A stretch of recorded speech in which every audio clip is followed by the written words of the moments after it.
May mga bagay talagang darating na hindi natin inaasahan. May tumutunog. Panda rin mo? Panda rin ka? Oo. Sige, sige.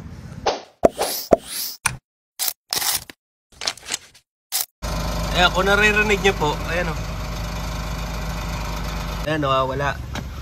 Ayan, may tumutunog siya dito. Somewhere dito sa muffler niya. Tapos nawawala rin. Ayun ang hinahanap na. Biglang nagkaroon ng problema ang ating minivan na si Panda. Sa hindi matukoy na kadahilanan, may tumutunog sa ilalim ni Panda at hindi namin alam kung saan nanggagaling. Yan, tunog na yan. Yan, yan. Yan. Ayun o. Sa ilalim.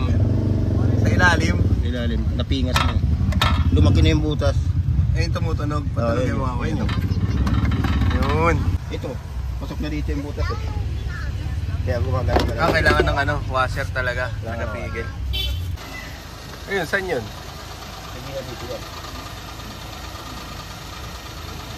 Yeah, kasalukuyan ang ginagawa ni Kuya Nongnong oh. Oh. Check lang natin para umabot sa kabila. Kailangan natin ng washer malapad. Washer na malapad. Ayun o.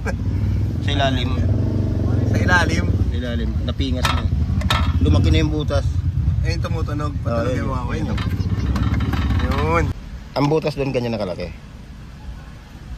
Ah, bali yung tornilyo pumapasok na. Oo, pasok na yan. Kaya malog. Saan siya nakalagay ko? Ano? Sa likod pa. Ito. Doon sa likod. Bali kailangan washer lang. Washer. Kailangan. Wala na tunog. Ayun, nagkakaroon. Ayun, wala. Baka maluwag yung muffler. Kailangan kasi gumanyan siya. Yan, ganyan. Yan. Dapat ganyan. Ganyan. Walang tunog yan. Oh, yan. Gusto mo wala yan, kung mo alambre, tatalihan mo. Mawala yan. Alambre? Oo.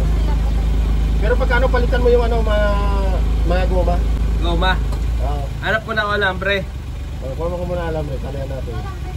Ito yung muffler, wala sa alignment. Talagang ano yan, kakalampag yan. Kakalampag siya. Kasi yun ang dadala ng ano eh. Yun ang dadala ng ano ng makina eh. So naging problema dyan ay yung susubukan natin yung goma. Oo, sa goma muna. Kasi feeling ko may talagang kumalas.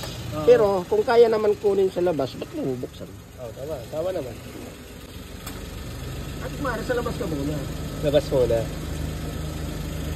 Wala na yung tumagot.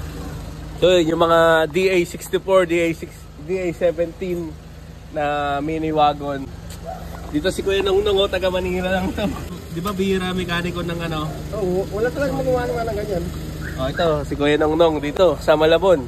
Yung mga taga Manila, si Kuya Nongnong ang kontakin nyo.